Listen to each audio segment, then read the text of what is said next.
प को बड़ी ए से जब मिलाया तो ये ए बन गया, पा ए पे, पा ए पे, और उसके आगे अंदर बी किसके साथ कनेक्ट हो गया, लास्ट में जीम के साथ, तो ये क्या बन गया, पा ए पेज पेज। यहाँ पे देखें पा ए पे को किसके साथ मिलाया है, च के साथ, पा ए पे च पेज। जब भी बे पे की फैमिली जो है जीम चे के ख़ानदान के साथ मिलती है तो ये अपनी शक्ल को तिरछा कर लेती है, ऐसे करके ये आती है। आगे देखें पा ए पे, ए की आवाज़ है ये बड़ी ए के साथ, पा ए पै, और आगे क्या आ गया, द, पैद।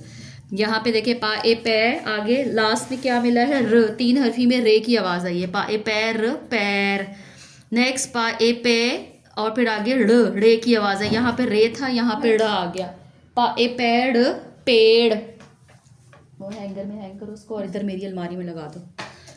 अब ये देखें प ए पे, और ये लास्ट में क्या है, शीन, पा ए पेश पेश, पा ए पे, और फिर ये काफ पेक, या इसको पैक भी कह सकते हैं क्योंकि ए की आवाज़ होती है इसकी।